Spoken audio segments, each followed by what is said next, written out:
Hey everyone, welcome to the show tonight. Got Tag on again. We did a show a while back, and honestly, it was so long ago. I know we talked about like 10 different things. I don't honestly remember what we talked about, but it was a really fun show. So uh, I think this is going to be fantastic as well. I think last time we had, we did a couple, right? We had one with All American Prepper, and then one with Grumpy Acres, and yeah. So, at any rate, we're streaming on both channels, but for my listeners, when I play this, the audio podcast version of this, explain to everybody what you're all about, where you are, where they can find you, and all that good stuff. Yeah, sure. Well, first, thanks for having me on. It's good to see you again. And by Yeah. the way, your intro is really cool. I appreciate I don't that. know how Yeah. you do that. I wish I could learn how to do that. But anyway, I'm Tag from the YouTube channel Life Done Free. I'm an off-grid homesteader living in the right smack in the middle of the Midwest. I also run the social media platform freesteading.com and the alternative energy company Grid Down. And so we're just living off grid, doing it our way, you know. So you do all that as well as homestead? Oh yeah. Oh Do you yeah. sleep? Nah, little here, little there. Actually, people ask me that all the time because I'm always. I mean, today I started another barn, and so Oh, no we're kidding. working on getting that up. But yes, I do business a couple days a week, and then I'm at the homestead the rest of the time. Gotcha. Very cool. Very cool. Like the title says, we're going to talk about some. Last week, I had a guy on who's in Ukraine. His name is Nikos. Great guy. And I wanted to sort of expand on that a little bit about what some of the realistic expectations, if something like that were to happen here in the United States, and if something like that is even possible here in the United States, or what it would look like. And the threats we face, is it something like that that's more of a threat, or is it something from within that we should be concerned about? So I suppose, and then if we get time towards the end, I'm going to try to make time for this. Tag's got a financial background, so we'll talk a little bit about investing in preparedness, gold and silver, all sorts of different stuff. But I've seen a few times the last, especially today, and I don't know if this is the red car effect, where if you see a red car, you're looking for a red car, you're going to see 100 of them. But I've seen today a few people talking about the calm before the storm. And I'm curious your thoughts on that, because I don't know that it's necessarily calm, Right. but there's definitely a storm. What are your thoughts? Is this a sort of a calm before the storm type moment, or is it more of a perpetual calm before the storm? Yeah, I mean, I wouldn't describe it as calm at all. I mean, Yeah. they've been eroding the nuclear family in our society for many, many, many, many years, and it's just culminating more and more and more to where there's really not a lot of options left on the table for them, right? Yeah. And they talk about how as a society collapses, that the laws become more absurd, and that the things become more absurd. For example, putting litter boxes in classrooms, right? And so I don't think it's a calm at all. I would argue that this is just more and more and more and more and more until eventually it's going to get to this breaking point, and then we're all in for it. Yeah, yeah. And that sort of, I feel exactly the same way, because you look at what's going on at the border, and who is it that's coming across on the border, whether that be, Chinese, Latin American, whatever it is. There is an absolute flood. The floodgates have been opened, and it begs the question of how intentional and why this is happening, other than to change the demographics of the United States. But that's sort of where I am with the whole, is it more concerning the things that are going on within, or should we be concerned? We were chatting a little bit in the beginning before the show that something is building, something is moving this way. I don't know when it's going to be. You were mentioning, World War III seems pretty inevitable, and I tend to agree with that. Again, who knows when? But it seems like, and maybe you get your thoughts on this, it seems like to me that it would benefit if things are going so bad here in the United States, where they, behind the scenes, they understand that we're at a breaking point. Wouldn't that be something that would either deflect attention, or give them the excuse to completely break things down and rebuild it? Yeah, well, I mean, they can't get rid of the petrodollar if they don't first collapse it. They can't get rid of America's might if they don't first collapse it. They can't get rid of our standing in the world if they don't first collapse it.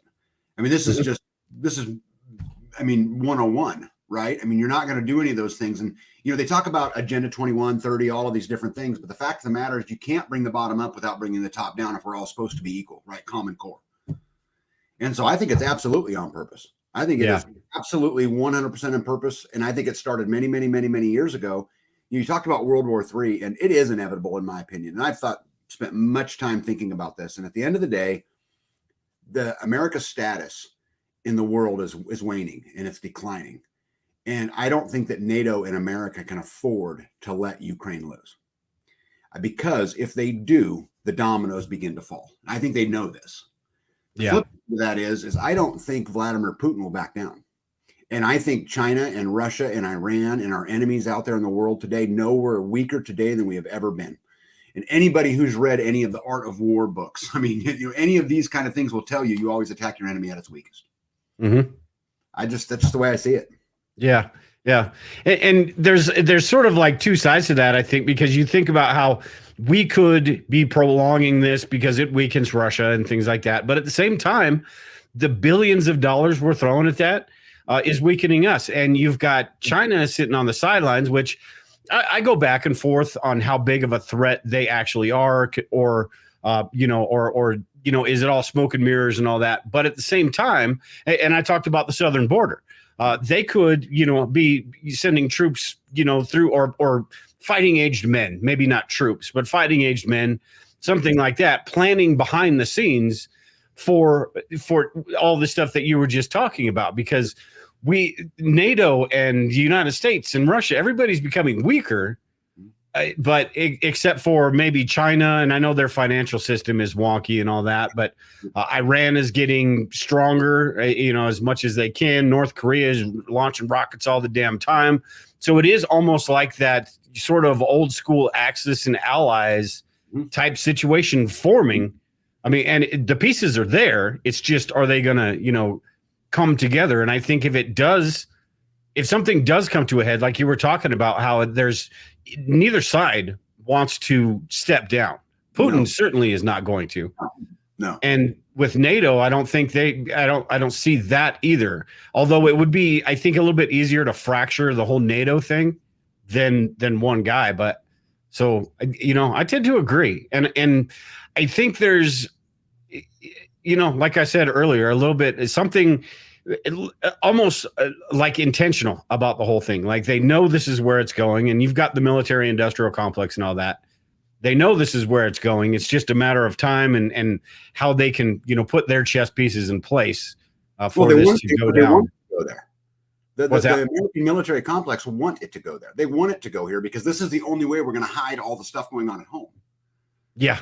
Yeah. They want to go to war. Because if they go to war, maybe they can get the economy booming again. Maybe these things can happen, and it'll be a huge distraction to Epstein Island, to all of the craziness that's gone on in our world.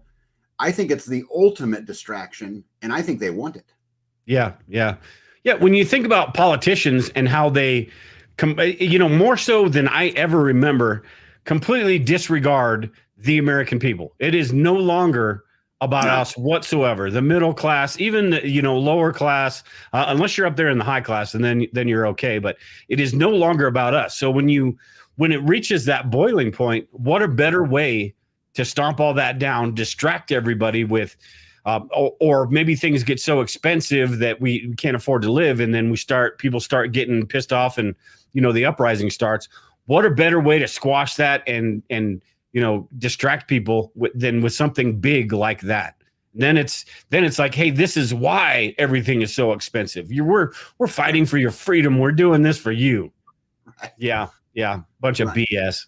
Yeah. Well, I'll tell you though, but I don't really think that an invasion of mainland United States is likely in any way. And I could give you lots of reasons why.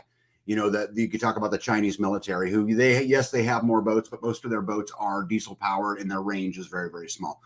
You could talk about, the declining population pyramid in all of these countries. You could talk about, the number of aircraft carriers they have. And we go through all these things. But here's the thing. We are the only country in the world that teaches our kids to hate our country.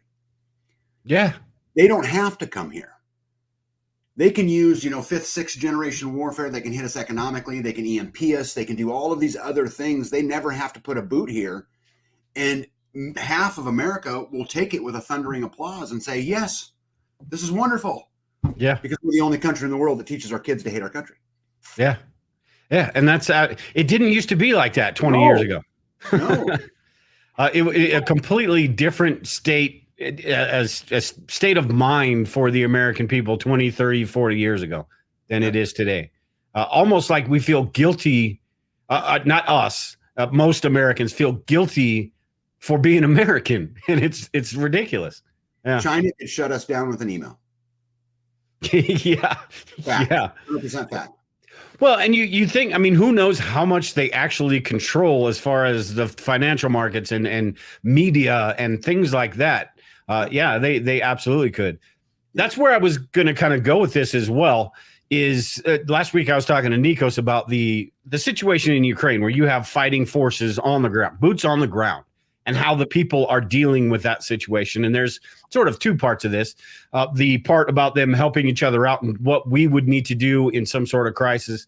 And also the other part with, is that feasible? And I tend to agree with you. I think there are things they could do. They could come over. I mean, if they're pushing people across the border you could set up cyber attacks. You could do, strategic points and disrupt the system. As far as them sending squadrons and taking over the streets, I just don't see that happening. Even though, like you were talking about, a lot of people hate America. There's still a lot of us that don't. Right. So it would be very tough. Now, somebody in the chat, and I was going to pull it up, but I missed it, but they were talking about how Russia is only 53 miles away, something like that, up in Alaska, which is very true. But at the same time, it would be, we're sort of, I guess, sheltered. I mean, throughout it, that's why we've been able to expand the way we have, because we don't have borders. We got Canada, we got Mexico. Those two aren't going to attack us anytime soon. I mean, maybe Trudeau's got some stuff up his sleeve. You never know with that buffoon, but we don't have to necessarily worry about that. So I just don't see, I think it would be more of a, something nuclear, although I don't necessarily see that either, because if they were going to attack the United States, they'd want to be able to take it and do something with it, right? Not just pummel it to the ground. I think it was Jammer talking about it earlier. I was talking about if China were to do something like that, they wouldn't want to destroy everything. They'd want to be able to come over here, establish something here. I just don't know that's very likely, and that's part of that realistic thing with prepping and with preparedness in general, is being realistic about that and not worrying about things that really are out of your control, things that we probably could handle. I'm more concerned about the inside out of what they're doing, how they're sort of destroying the middle class, and basically making it with the immigration and all this stuff. You've got the very low, you got the very high. Us in the middle is slowly going away, and I think it's all going according to plan. Oh, of course. I mean, the best thing in their mind, the best thing we could do is become more and more compliant. Move into the cities, rent. Don't own anything, right? You'll own nothing, and you'll be happy. I mean, I think that's absolutely the goal. Yeah. And that goes into that new, we were talking about the intentionality of all this stuff. That could be the new sort of system. This is, the old system is broken now. We can't do this anymore. So this is how we're going to have to do things. People are going to have to be more dependent on the buffoons that are up there. And we're going to have to, this is just the way the economy is going to work. Otherwise, it's not going to work at all. And when you look at the idiots that are in charge, or the idiots that are on TV, the idiots that are in charge, we don't really see. The circus. Right. But the idiots that are in charge, like this debate last night, I didn't even watch it, but I know that's a joke. That's the state we're in as Americans. That's our choices right there. The bunch of idiots on stage right there. Those are the people running the show. Yeah. When I think that's, if we're talking about fear and the things we should be concerned about, I think that should be number one on the list. Yeah. Yeah. At the end of the day, the supply chain it would take to get Chinese to actually do a conventional invasion here is just not likely. But you can do it inside out, like you're talking about. And, the restrictions and the ESGs and the Great Reset and all of these things that they once said was, tinfoil hat. Now they talk about on mainstream media every single day, that's what I worry about the most right there. And, how many things do we have to ask for permission every single day? You ask permission every time you pay your electric bill. You ask permission every time you pay your mortgage. You ask permission every time you pay for anything that you become dependent upon. And then any of those things we can ask permission for are things they can just say, you know what, Tag, I heard what you said about, Mr. Joe Biden last week, and you don't get no power this week. Yeah. That's where I think we're headed.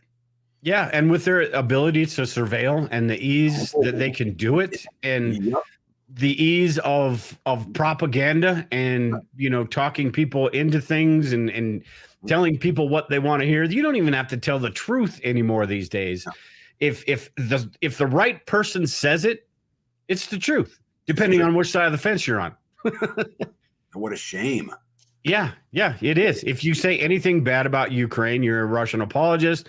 If you say anything good about Ukraine, you're, I got to bite my tongue here, but you're on the other side of the fence and all of that. And it's just none of it. It's all games, I think. And granted, their game is far more serious than our game, but it's like a laser pointer to a cat. They push us where they want us to go. They make us pay attention to the things that we need to pay attention to, and then get us pissed off one side or the other. And meanwhile, they're playing their games, they're doing their things, and they're setting up their chessboard for what's to come. As far as, say, we do get in some sort of a large crisis type situation, maybe not a boots on the ground type situation, but the economy before. Because I don't know that it would be, it's not going to be like you listen to some of these prepper YouTube channels. It's not going to be something that's going to, all of a sudden you wake up tomorrow and World War III has started. There are going to be things that lead up to it that are sort of catalysts, small little events that end up, that we'll be able to see that, okay, it's going, and some of them are already happening. Some of them have already happened. So it could be, or our economy. I don't see just completely tanking at one time. It's going to be something that is slowly going down, which it has been for the last 2 years. So when talking about a real crisis SHTF type situation, I was talking to Nikos last week, and he was talking about how people in Ukraine sort of work together, help each other out.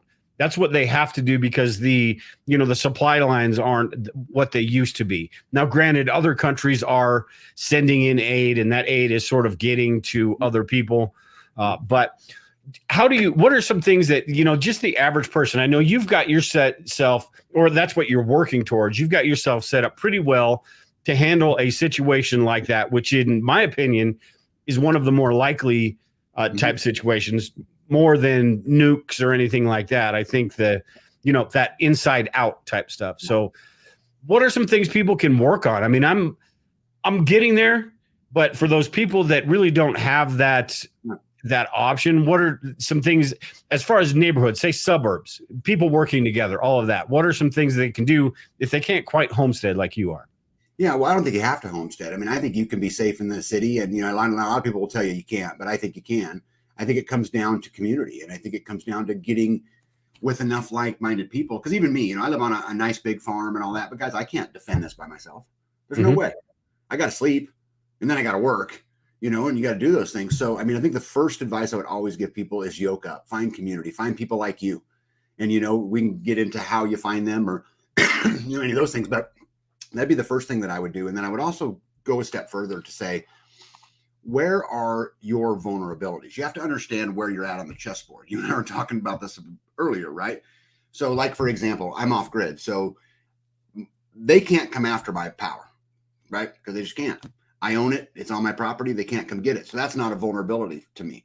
So I think it's about understanding your vulnerabilities. If you're living in an apartment, make sure you have alternative sources of energy, which I think are huge, right? Water, same thing. I mean, I think it's about just understand where you're at on the board, yoke up, find community. And I think I don't really think it's that complicated. Yeah. Yeah.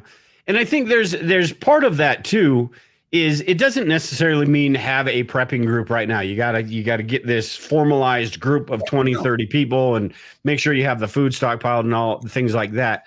I think just communicating with your neighbors, being cordial with your neighbors, because if something does happen, if things start to decline like that, you're going to start creating bigger bonds with people, and people are going to start depending on each other more and more. And then when it does get to something large, you are going to have that, because you can't do it alone. And I think that's what the people of Ukraine, sort of how they live. Maybe they've lived like that before and they're just used to it. Whereas Americans, I think it would be more of a culture shock. A lot of Americans, because most Americans just want to be left alone, don't even look at their neighbors, staring at their phone and all that stuff. So. Yeah, I think people look at community. Most people look at it wrong, at least in my view. And they look at it in a singular sense, meaning, I've got to go. We're all going to Bobby's house. We're gonna, load up in Susie's, off-road Jeep with my year's worth of food and 2,000 rounds of ammunition, and we're off to take on the zombie apocalypse. And I don't really think that's how it is. I have a big community that surrounds me, and I get emails all the time about, hey, what are the rules? Well, don't be a jerk. There's all the rules. Yeah, no more rules. That's it. Don't be a jerk. And yet I have people all around me who we get together. My last video I put out, we built a guy a house. We all showed up and built a house. And so I don't think it has to be this formal standard operating procedure, SOP. I don't think it needs to be all that. Just find people who are like-minded and, go get involved. Go do something together. Go to a park. Just start those relationships, because in the end, you're going to need them. Yeah, absolutely. Hey, Andrew, Amber, happy to find you live. Absolutely. I think before I pulled that comment, I had a perfect response to what you were saying, and now I'm drawing a blank. But it is, because you think about a situation that is when you depend on people, you're going to need them for certain things, and everybody's going to grow into that type of stuff. It's not Hollywood. It's not like the Book of Eli, right? With Denzel Washington running around blind as a bat and just, sumo chopping everybody and doing all that stuff. Not going to happen like that. The more realistic scenario is going to be maybe that slow burn that we're going to have to deal with. We think it's bad now, just wait type situation, where it is more authoritarianism. It is more, the supplies are shorter. And the community aspect is going to be more important. So it's going to be it's not going to be a quick thing. It's going to be a thing where your neighborhood, or whoever you've built those bonds with, maybe you do start talking more about ammunition, defenses, and things like that, because you see it coming. Well, those things are all important. And I'm a prepper first. So I was a prepper for 20 years before I became a homesteader. And so I thought, when I built my house, I thought security first, or, so those things are all super important. I just don't think that no matter what you store, if you can't take care of those other things, you're just never going to do it alone. I was a soldier, and I've been a deployed soldier. The amount of time you can stand watch and be effective is limited. Yeah. It just is. And so I'm not discounting bullets and band-aids and those things, because I have those things. Those things are super important. But a community, I would put clean at the top of the list, because, not everybody owns a salt mine, bud, and not everybody owns a sugar plantation, and not everybody owns a sawmill, and and there's these things that I think by yoking up, we can make it easier and create. I talk about this on my channel a lot, about we don't have to fight them. We have to ignore them. And what I mean by that is, if we can find ways to do for ourselves outside of the system, you're lessening your vulnerabilities. We talk about prepping, and it's interesting. I've gone through this huge prepping journey where it started with 1 can of meat 25 years ago, long time ago. And then it got to a point where I had this huge storage of food. But now, the more I think about it, I spend more of my time prepping now on how do I lessen the vulnerabilities the system has over me, because I think it's our biggest threat. So I look at prepping as this huge multidimensional thing now, versus the singular hopping in a Jeep, grabbing my ammo, getting my food, and I'm bugging out of here. Yeah. You're exactly what can't happen. You're the exact person that they do not. No, they like me. No. Yeah. Hey, Amber brought up a good point here. Let me pull this comment up. She said, I think the silent majority will carry those who are lost through what to do. A new leadership foundation will grow. I think there's sort of two parts to that. I think there is that aspect of, yes, there are a lot of people that aren't that don't think about the things we think about on a daily basis at sometimes. But as they go through this, people will wake up, and there are going to be people that are receptive and willing to do what it takes. Granted, you do have the turds out there. I call them the 10% of people who are just going to be turds no matter what. You are going to have those people out there, but a lot of people will come on board, and you've sort of got to be a little bit receptive to that. And that's that double-edged sword of operational security and being open about preparedness. And, and with it, I'm not going to give anybody advice and say one way or the other, because I think it really depends on your situation and what you do. And there are certain things that I won't talk about and certain things that I probably talk too much about. But there is that point where you're going to have to open up at some point, because you're not going to be able to do it alone. All the food you have only going to last so long, all that stuff. So, yeah. And if you're alone, you're a target. So how long is that food really going to last? Your supply of food may last you 3 days. I think I would ask everybody, if you're waiting for a reason to stand up, what are you waiting for? Yeah. Yeah. What are you waiting for? What are we hiding from? This is our country, right? And it's we the people. And I'm not talking about any type of violence, because I would stay way away from that. What I'm talking about is take care of yourself, take responsibility for yourself, take responsibility for your needs, quit the dependency on that stuff, and you'll come out of it way better and way more empowered. And, at the end of the day, if my internet went off tomorrow, it's okay. I'm going on with my life. It's just not that big a deal. And I think to her point too, which I think was really important, part of me is excited about all of this. I know this is going to sound totally deranged, but I think that maybe through all of this, I don't know if you've done any research into the Tytler cycle, but the Tytler cycle is basically, if anyone hasn't looked at it, TYLTER, it talks about how civilizations form and then how they eventually fall apart. But anyway, because we're at the end of that cycle, strong men are coming, right? Strong society's coming. Yeah. And we might be able to, through all of this, to have some wonderful things rise out of it and fix a lot of the problems. Now, it's going to be a huge shit sandwich along the way, and we're going to have to deal with that sandwich, which is why I'm so 100% committed to breaking the stroke that the system has on me. But I think there's some great things coming up, and I think there's reasons to be excited about how we get to live through that history. Yeah. Yeah. And it's just a matter of, I think of it like sort of like an alcoholic or a crackhead, somebody addicted to something. That is what I forget who I said this to, but I was like, Americans are crackheads. We are crackheads. We are addicted to the lifestyles we have. And this could go further than just America, all westernized countries. And we are addicted to the lifestyles we have. We're addicted to the fast food. We're addicted to the television, the entertainment, the bread and circus. We're addicted to all these things. So to give that up sounds easy when somebody like you says it, or when somebody like me is trying to get to that point that is motivated to try to get as far along that path as I can. It sounds easy, but for a lot of people, and I see this in preparedness all the time with people that will join the Bug Out Location, the Preparedness Academy, watch videos, do things like that. A few months later, MIA, totally gone. And I think it's easy to say, easy to talk about, easy to do. Just like, I'm going to quit drinking today, not drinking anymore. Right. Doing it is a whole different story, but you will come out the other end. I used to be a big lush. I know what I'm talking about.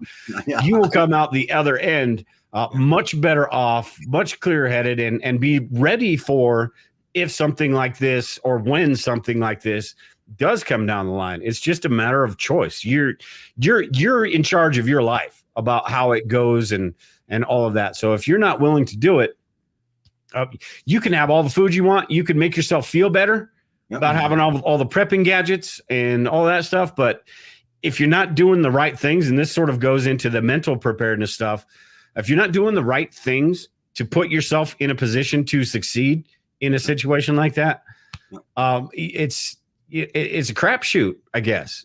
And your odds aren't very good. Yeah. I want to tell you something you said earlier. I wanted to get back to touch on real quick. I just want to tell you a real quick story for your listeners, because I think it just matters. I had an uncle who once told me that I was the weird one, and this was years ago. And man, you're an odd guy, man. And because I've been like this as soon as I got out of the Army, I pretty much have been this since '93. I've been this way. And so he would always say, man, you're the weird one. And, why do you worry about all these things? And blah, blah. I'm like, I don't worry about them. They inspire me. Actually, I use them as motivation, but anyway, he's like, you're the weird one. You're the weird one. You're the weird one. And then right as COVID ended, ended, does it ever end? Right. Cause here comes the next one. But anyway, yeah. Toward the end, he came to me and he said, you might be the smartest person I know. And, and I only bring this story up because I wanted to remind everybody who's listening that my first thought when he said that to me is, man, I'm sure glad I didn't call him stupid back then. Yeah. Right? And everybody's I told you so thing. Yeah. And isn't it our job to help people through that journey, regardless of where they're at? And I think you touched on that. And I think it's just really important that everybody's at a different place. And if we can come together and we can help people and encourage them instead of creating divide, which is what they want us to do, instead of looking at Republican versus Democrat or black versus white or whatever it is, come together as a people. There are many of us and few of them. Fact. Yeah. And it's a tricky situation sometimes too, because you don't want to push too much, but at the same time, you want to be able to give them that opportunity to come, to at least take a step in the right direction, do whatever they want, but you don't want to be so pushy, especially, talking about homesteading is probably a little bit easier than talking about actual prepping, because in prepping, you're talking about military stuff, nuclear bombs, things like that. So people tend to go, oh, no, I'm not talking about that. That's some scary crap. I don't even want to listen to you. Yeah. Whereas homesteading, people can sort of visualize themselves in that situation until they actually have to do it, put some work in. And then they're like, okay, I'm going to go buy my TV dinner and I'm sitting down at the TV and I'm going to watch a homesteading show. I'm going to watch Little House on the Prairie. Yeah. I know it's interesting. You talk about that freedom. The ability to be free in your own life is very, very, very, very hard, because you got all these systems out there that are there to pick you up and support you. You know how many people are behind the light switch that turns on, or behind the faucet that, turns on, or behind your food systems? There's millions of people out there to ensure you get the things that you want. When you do those things for yourself, it is not for the lighthearted. I get up very early every single day. I work very late every single day. Oh, yeah.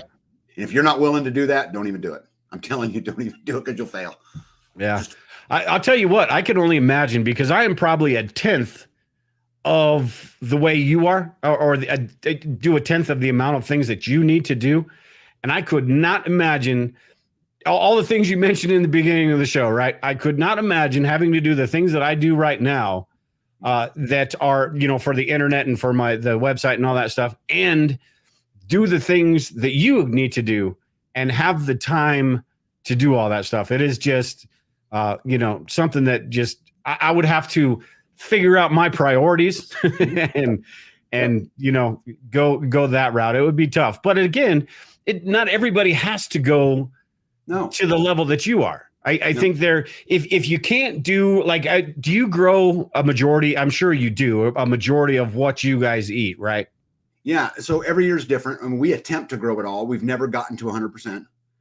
There's some years I can get to about 70, because we have cows and pigs and sheep and chickens and turkeys and geese and fish. I have a big pond full of fish. We have a huge garden, but this year we had some things that didn't really produce very good. So I bet you this year we got to 40% from a vegetable perspective. Yeah. It's just different. Yeah.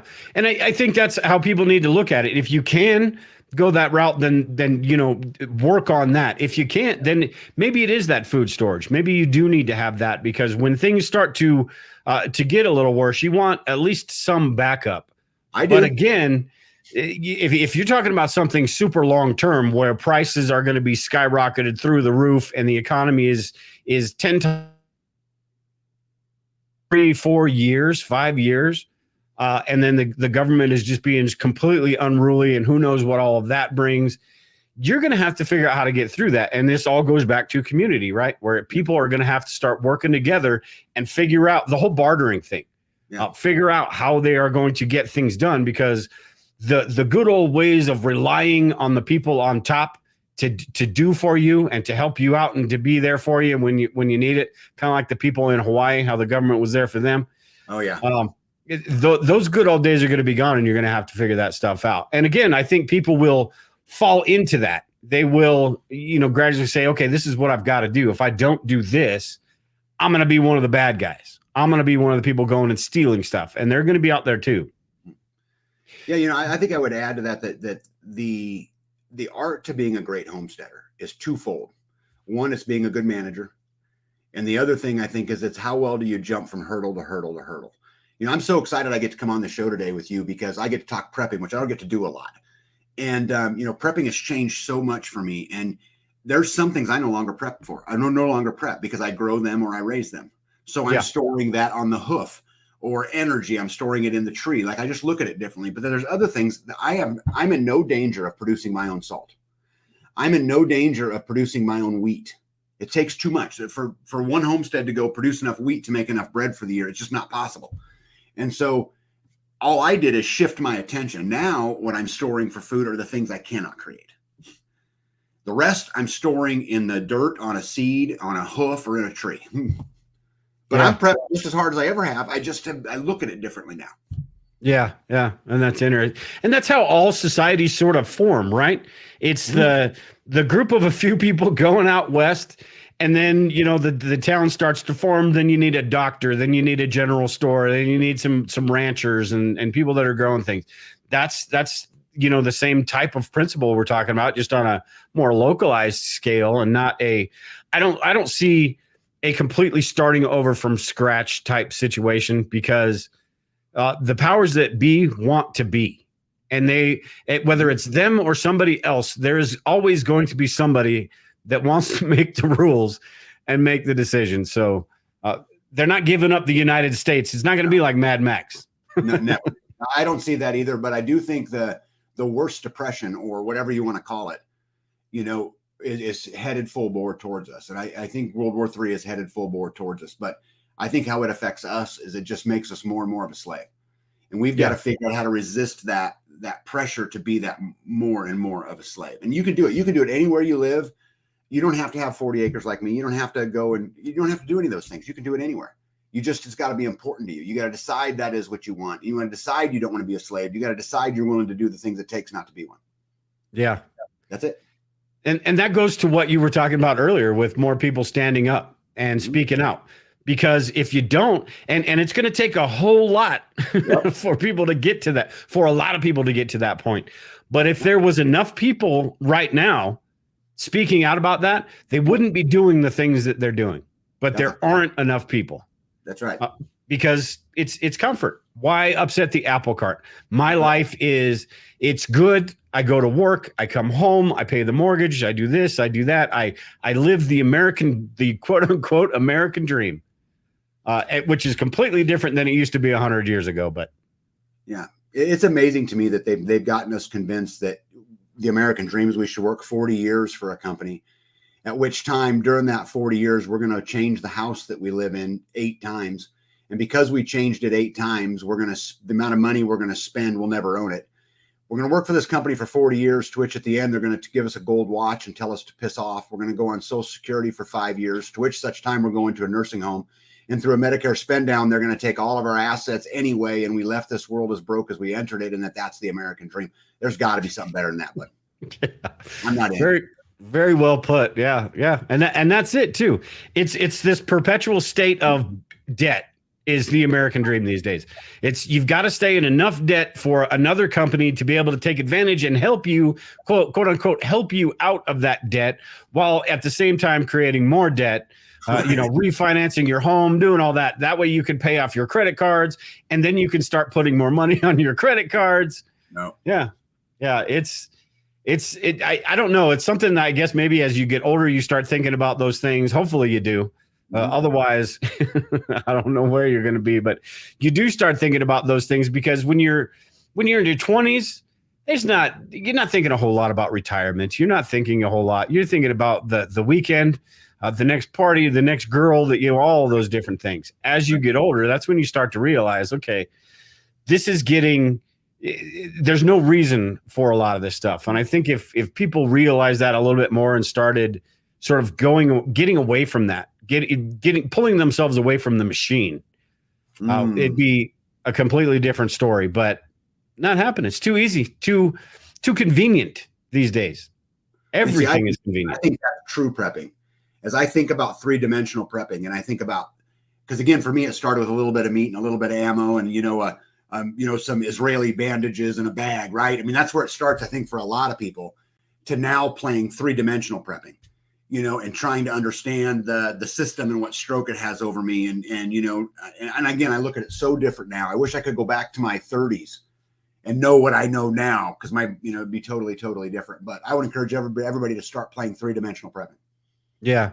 And that's interesting too, because I was going to, I didn't have it in my notes, but I was going to ask, because you are, and maybe I did on the last show, like I said, I don't remember, but you are so into the homesteading thing that, and with me, prepping I remember when I first got into it, and prepping is this definable thing when you first start getting into preparedness, and it's, I got to have the bug out bag, I got to have the long-term food, I got to have this, I got to have that. And then, then I'm on the right track. And now once you do it 5-10 years, you start to get more towards the self-sufficiency aspect of it, that side of it. Then you start realizing that some of that other stuff, while it's cool, not the most, it's not going to make the biggest impact. The whole bugging out thing that everybody I'll do a video on bugging out. I get 10 times more views than when I talk about mental stuff. Yeah. Because people love that crap. Yeah. But as you start doing this longer, you start to understand that there are more important things. There are things that I need to do that it's, maybe the bomb doesn't drop, but something else happens that, I'm not going to be able to pay rent next month, or I'm not going to be able to pay mortgage next month or the next 3 months.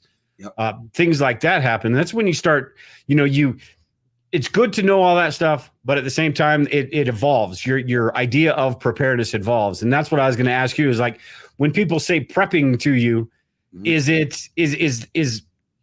something that, how do I say this without making it sound like you hate the term prepping? Is it something that you sort of steer away from the whole, some of these websites are geared towards the buyout bags and things like that. When somebody says prepping to you, what are your thoughts on that? I suppose I don't know how to exactly put this. I hope you understood that. Yeah, I do understand. Prepping is such a gigantic word, and I think most people look at it as such a small word, but it's really, really very, very big. If you're successful as a prepper, you're prepping for what happens 10 years from now, whether it's good or bad. I think if you're preparing, why do we have health insurance? Because we're preparing in case something went bad, right? I mean, so prepping is, to me, a gigantic word. Society has us convinced that the only prepping we should do is paying insurance premiums, and that they'll take care of all of our problems.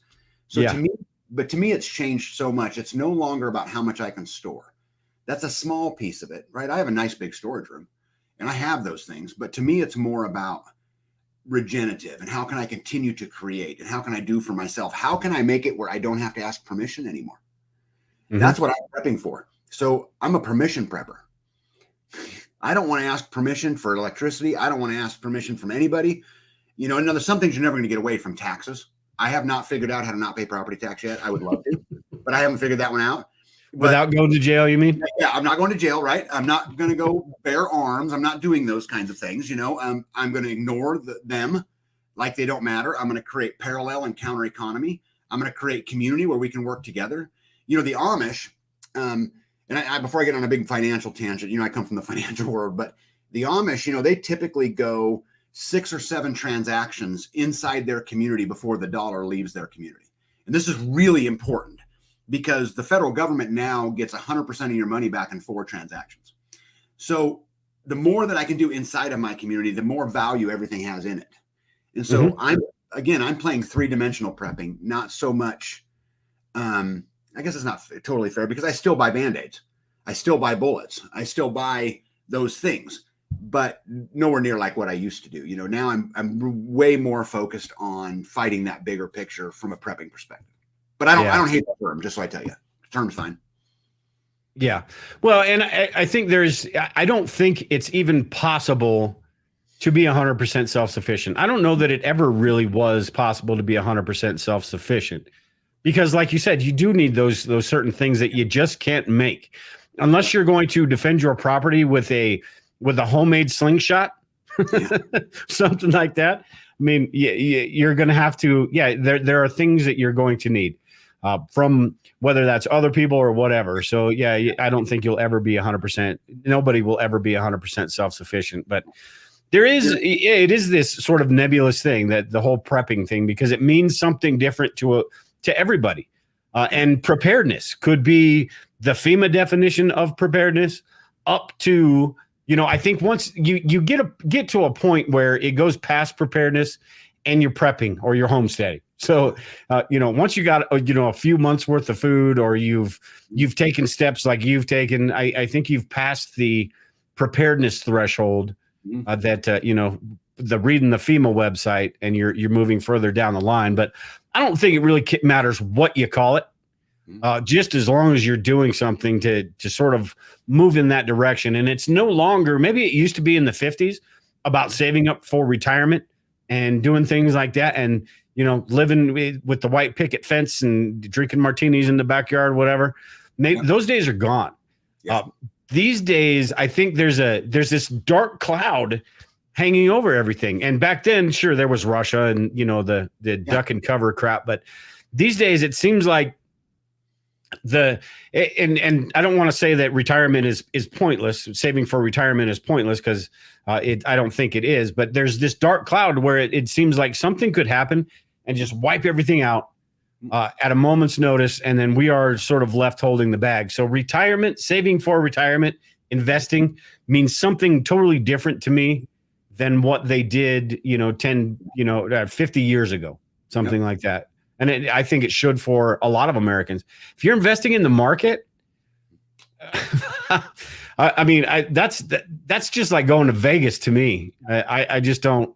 I don't know. Maybe there's you know more than me. You've been in that side of the aisle. I just see it, but man, that just seems like I would lose my ass doing something like that.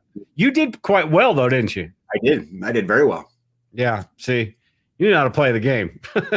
yeah, but I learned very quick what it was. It didn't take me very long, and I know my story, and I went through this big debacle and all of that stuff. But I can tell you, from someone who spent 23 years in the financial world, running companies that one was $400 million, one was $150 million. All this stuff went on. I have no money in the market today. I can tell you that. Yeah. Okay. Yeah. Good to know. I'm not a financial advisor. I'm not giving you financial advice. You should seek a professional. Blah blah blah blah blah. Yeah. Speaking of that, we hear all the time in preparedness about investing in gold and silver and doing things like that. And again, this is one of those things where it really is dependent on your situation, what you do. So this is not, like you just said, this is not advice. This is not telling you what to do. But I do want to get your thoughts on, I know gold is a lot harder to invest in it for a majority of people, whereas silver can be done over time and things like that. What are your thoughts on the investing in precious metals, the investing in general, as far as preparedness is concerned? Is it something that's going to be, useful in a disaster situation, whether that's a large scale crisis or whatever it is? Gold, I don't see that being very useful, but what are your thoughts on the whole the investing thing in general? Yeah, I think the first thing is, and you and I talked about this before we went live today, that you got to understand where you're on the chessboard, because for everybody it's different. I could tell you, if I had an extra $500,000 today to put somewhere, I wouldn't buy gold or silver. I just wouldn't. I would buy land. That's just what I would do. Yeah. Right. For me, but people who live in urban areas, people who can't get to that because of work reasons, family reasons, whatever it is, I think a great place to store your wealth is in gold and silver. But to understand that, don't look at it as anything more than that. It's a place to store your wealth. That's it. It's not, if you're buying it to make money on it, I think you're going to be fooled, and I think you're going to be left holding the bag. I mean, the government can come in and regulate it. They've been suppressing the prices of it for a long, long time. They're continuing to suppress the prices of it.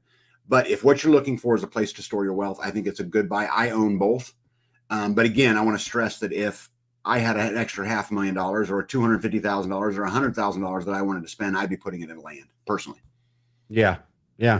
And it's a very good point, because I sort of think of it the same way. If you are looking at a situation where maybe it's hyperinflation or whatever, it's going to be something that, yes, sure, you can use it, but the value is not going to be there for you. So, I mean, granted, it like you said, storing your wealth, it's going to hold its value more than the dollar is. or whatever they come up with next. But I think as far as investing, you talked about land. I think investing in preparedness, whether that is your food storage, whether that is your even skills, that's things that don't cost money. I think those types of investments are also important as well.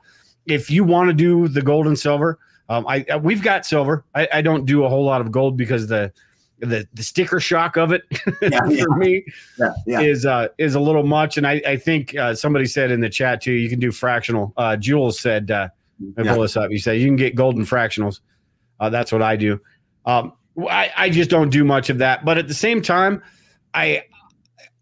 it's frustrating when I see inflation and I see things like that, and I want to take as much out of the actual dollar bill, the fiat currency, as I possibly can, because I know that even just a year from now, I mean, how much is the value of that going to go down compared to the value of gold? Even if they, keep manipulating it, it's going to at least stay steady. The dollar isn't going to do that. So it is one of those, it's that chess game like you talked about. You need to figure out your situation and what you can do, but or maybe you just don't have enough money and it doesn't matter because the money doesn't stay in the bank long enough for you to lose it. But I can tell you, I try to stay out of cash the best I can. I have a theory in my life, and that's I want to be asset rich and income poor. I want to live a McDonald's life, and that means that, I'm fighting the backside money argument, and one of these days I'm happy to do another video. We can talk about backside versus front side money and the way that, I go hammer it, but I can pay all of my bills now today in life on $700 a month because I have put my life in a situation where I don't have a lot of need. And in fact, most of that 700 I can take off. I got the internet. I don't need it. I could cancel my cell phone, right? You could get rid of some of those kinds of things. So the luxuries. Yeah. Yeah. So this is a backside argument, a backside money argument, meaning that, when you talk about going into retirement, I plan for retirement, but I plan different than other people. I want to have money sitting there for retirement, but I'm also going to enter retirement age with no debt, with no bills, with providing my own energy, providing my own water, providing my own sewer, providing my own food or a good chunk of it. Right. So that's a backside money argument. But yeah, I mean, I think I would just tell people, as far as what you were talking about earlier about investing and prepping, I think is also really, really important. It is insane to me that someone would have a bunch of money in a 401k and be asking the government for their electricity. I think it's insane that somebody would have a bunch of money in a 401k and have to beg permission for a glass of water. Yeah. I think it's insanity. I would never do it again. And I did it. I'm guilty. I did it at one time in my life. I did it. Never again. Yeah. I think that's it also goes to my lack of trust in the systems and how it's been manipulated and screwed with and all the way back to when the Fed was created and all that stuff, that it just seems like this bubble, this huge bubble that's about to burst. And this goes back to what we were talking about at the beginning of the show with World War III. And if it's a system that they see, there is no fixing anymore. There is no manipulating anymore. There are no Band-Aids to be put on this thing. Yep. And that's what they need.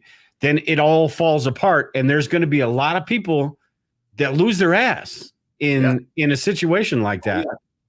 And if you go the route like you have, and you or a lot of preppers are trying to do, at least you're padding that fall, I suppose, right? And with you, there is no fall, but you're getting there. Right. There's still things. I don't make oil filters.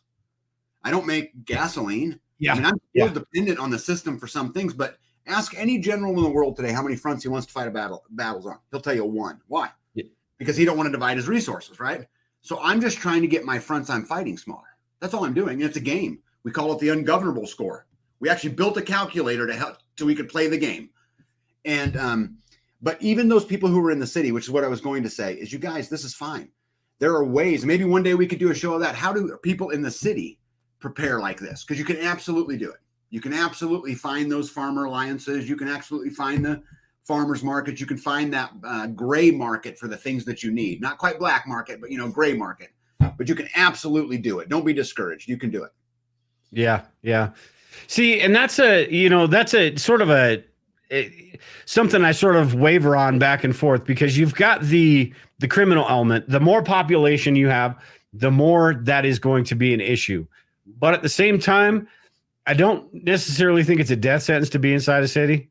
I don't either. Whereas if you tried to leave that city and then you become a refugee, is that better? Yeah. I don't know. I think if you are in the city, you're already seeing the crime. You already know how to sort of handle that situation. Yeah. And we talked about how this reminds me of what Selko had. I did an interview with him a while back, and he went through the Balkan Wars in the Balkans, and where they basically had his city under siege for, I think, a year. His little course is called A Year in Hell, so I assume it was about a year. But he talked about how things went on inside that little that place that was under siege. I don't think it would be that bad in a city type environment, but at the same time, you would have those elements. I don't think you would have warlords and things like that, but you would have these groups that are trying to take advantage. So if there was food that was trying to get delivered, sort of like in Ukraine, where they talk about other countries are bringing in food, there would be people that are going to grab those up and they're going to charge you outrageous damn prices for them. But it doesn't mean it's all over.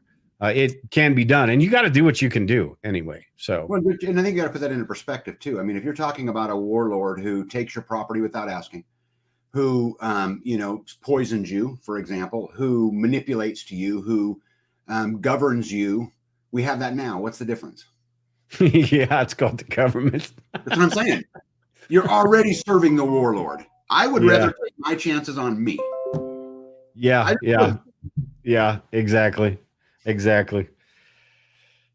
just goes to show. I mean, we talk about all of this stuff all the time, and there are 150 different scenarios and 150 things that could go on, and a lot of them we do need to pay attention to.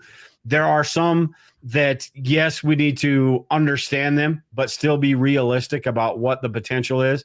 And these days, it's almost impossible to narrow it down to what is going to happen. We've talked about World War III a couple of times tonight, which is a probability. You talk about the things that are going on inside this country and the economy and all sorts of different things. The price of food just getting to the point where it's outrageous and people just accept it. It's that frog in a boiling pot of water thing. We get used to $2 a gallon of gas, then it goes up to $4, and then when it goes back down $3, we're like, hey, gas went down.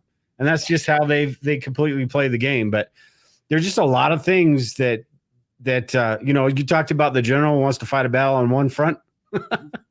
we're looking at 13 right now. We can still take it to one front to some degree. And what I mean by that is, okay, so let's take all of the shit hits the fan situations and put them in one bucket. What are the commonalities in all of them? I can tell you there's some of them, right? The grid. Yeah. No matter what you face there, the chances are you're not going to have the grid. The second thing is food shortages, right? Chances are, right, you're not going to have that. The other thing is you could talk about depression, people losing their jobs. So now you have food insecurities. There's 3 or 4 things you can do that those 3 or 4 things will put you in miles ahead of everybody else, no matter what happens. Yeah. Yeah. Water as well. Water is one that a lot of people don't think about. Yeah. Perfect. Yeah.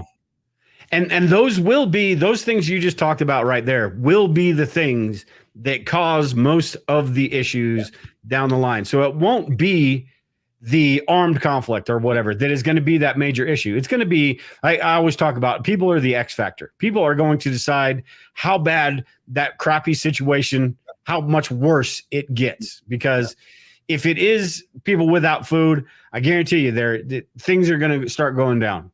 People don't do well when they're not fed. Keep them fat and happy like Americans, not much gets said. But as soon as they start to, they can't eat, things start happening. Water, all of those things, very good points. What's that? One of the reasons I really appreciate your show is because you talk about the mental side of it. Because to me, the mental side of it's 90% of it. And so I'm glad that you talk about that. So that's the other thing I would add to that whole equation is the mental side of it. And embrace the suck every day. Go make it hard. It's fine. Absolutely fine. And I think we get through it fine. Do those things that are going to make the biggest impact. Yeah. And that's what I think. And a lot of that is the mental stuff. A lot of that is thinking about these situations, thinking about it rationally, how you are going to put yourself in a position to thrive through whatever, name your crisis. I mean, if you're doing it right, it really shouldn't matter. The initial event, yes, that is going to matter. But after that, everything that's going on after that, I think if you're doing it right, or if you're going in the right direction, that gets minimized a bit as far as how you're going to do. And that goes into having the food, having the water. You mentioned the grid. You talked about you could do without your phone and do without the internet. That it would be very hard to go without electricity. Oh, yeah. It might be more important than water in today's world. It might be. It could be. Yeah. It might be. Yeah. Yeah. I With think all the different things that we as preppers, or just as people, we have all these different tools that make our lives so much easier, from a power drill, all sorts of different things that make our lives so much easier. Having the ability, we have the tools, we have the technology, so we might as well use it. And to be able to use it, we need to be able, whether you're talking about solar, whatever you're talking about. That is, I think that is, you mentioned the 4 areas that are going to make it the biggest impact. And I absolutely think that is one of them. Whether you're talking about a simple power outage, a couple days, to something, the people coming across the border, maybe there's fighting aged men that are going to sabotage substations or things like that. Something that could be months down the line. If you've got that stuff figured out as much as possible, you're going to be better off. Yep. With that said, you got to be able to protect that stuff as well, which all goes back to community. And it's not the Hollywood story where it's all. They get to write the script, right? They get to figure out what the ending is going to be, and if they don't like that, they scrap it and send it back to the writer. Let's write a different ending. Yeah. We don't have that luxury. So the more we can do, the more we can prepare, the more we can sort of hedge our bets. I think the better off we're going to be. Yeah. Most movies show, as I mentioned earlier, 6 people grabbing this and going to this bug out location and red dawning life or whatever. But I live in a big community, and it's more of an intentional neighborhood than an intentional community, because we all own our own land and all that. But anyway, we go to the range. I have my own range. We have all of these things, but I spend way more time fixing fence.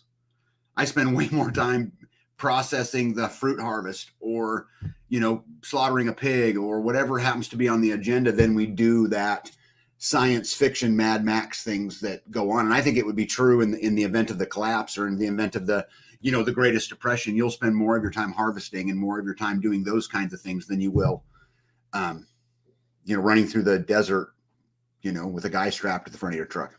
Yeah. That's stuff that doesn't make the headlines, right? That's stuff. That stuff, if you don't do it, it's still going to be there, and it's going to be on top of the other thing you didn't do until until you're moving back into an apartment in the middle of the city. Screw it. Yeah, I'm done. This is too much. Yeah. Which if you did something like that, you would absolutely hate yourself and be like, what the hell did I just do? Yeah, I could never go back. It's like when you work for somebody and you punch a time clock, and then all of a sudden you become self-employed. You'll never go back to a time clock. Yeah. Well, it works the same way when you take that step from prepping to homesteading, or prepping to freesteading, or whatever that is, right? Whatever that jump is there, it's hard to turn and go back the other way, because now I don't even know what it's like to get an electric bill. I have no idea. I don't know what it's like to have a water bill. I don't know. I don't do any of those things. We do it all for ourselves. Yeah, I got to mess with it. And there's times that it breaks and I got to go fix it and those things, but I don't know that I could ever go back. Yeah. Bessie said, I need my internet to order my HelloFresh. Yeah. That's the American way right there. I know she's being sarcastic. Yeah. Oh, yeah. It's sort of like moving from, I grew up in the suburbs out here in Littleton in Colorado, and it's sort of like moving to a rural area. It's a culture shock at first, and this is very small scale as compared to what you're talking about, but it's sort of a culture shock at first. But I could not imagine living downtown anywhere USA. I just couldn't. Even the suburbs, that would be a little bit more tolerable. But if I can look out my window and see some guy taking a dump in his toilet from 10 feet away, that's too damn close. But another thing, and I'm sure you've experienced this too, is you move out to a rural area and you want a little bit more rural area. You want a little bit more. You want a little bit more land. You want a little bit. You can do certain things, but you can't quite do this. I want to be able to go in my backyard and shoot. I can't quite do that yet. Yeah. So that's one of the, the goals. And you sort of just kind of go that route. And the more you do that, yeah, the more they hate you because you're getting, you're not sucking the tit anymore. Yeah. People ask me all the time things like, well, Tag, what would you do if World War III started tomorrow or a nuke went off or whatever? And I always joke and say I'd make popcorn. But there's some truth really in it because I don't really have to leave my farm very much. There's going to come a time where I'm out of salt or I'm out of something, but so you'd have to go. But I think regardless of where you're at, I'm telling you, you can make a difference and you can be, I don't even want to use the word prepared. You can be accountable for yourself and accountable to yourself, right? You can do it absolutely anywhere. And we need to do a show sometime on how people in the city can do that because there's a million ways. Yeah. Yeah. I'll tell you what, I'll be up whenever you want. I'll be on your show and we can talk about whatever you want.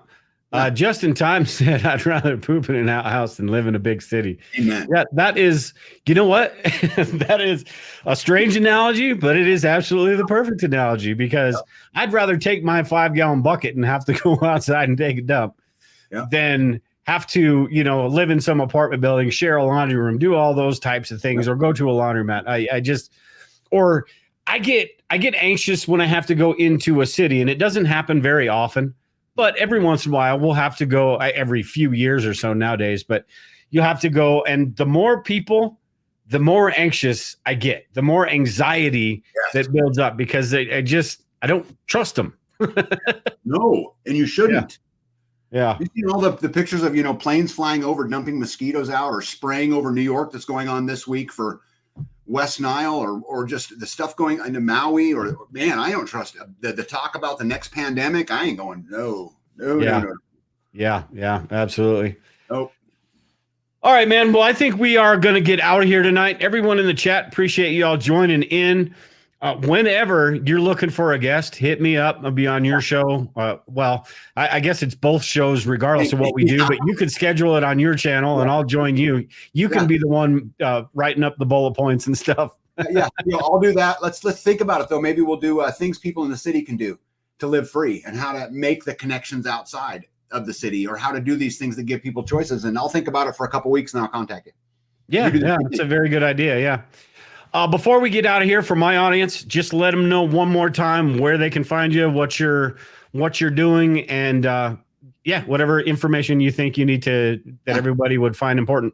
Yeah, so the YouTube channel is Life Done Free, and that's because my goal is to go live a life done free. And so that's that. I also run the social media platform freesteading.com, which is basically a website designed to connect and build community. And there's every 50 state pages is in there. You can go in there. If you're in Texas, there'll be 400 people in there talking. It's free, costs you nothing. And in fact, when you register, I don't even ask you for any information other than an email address because I have to have it to send you the stuff.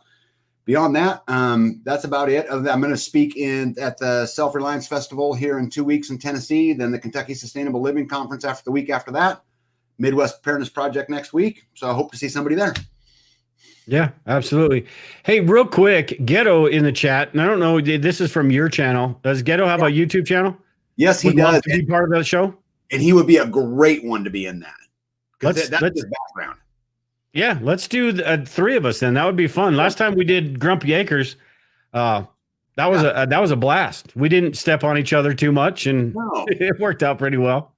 Yeah, Ghetto, this is a great idea. Thanks for speaking up. I think you'd be perfect at that. I can't figure out how to hide comment. I was like, where's the button? All right. Well, yeah, that sounds like I'm game. That sounds like it would be a blast. At any rate, we are going to get out of here. Lisa's in the chat, DIY Diva. Everyone else, appreciate y'all joining in today. Had a really good time. I figured we would. We always have the last couple of times we've done shows. It's always really good information, and I'm sure my audience absolutely loves it as well. So we will definitely have to do it again. I know I'm going to be on with Grumpy as soon as he gets done with some of his things in a little bit. So, but with that, everyone, Tag, stick around a little bit after the show, and then everyone else, take care and prepare. We'll talk to you all later.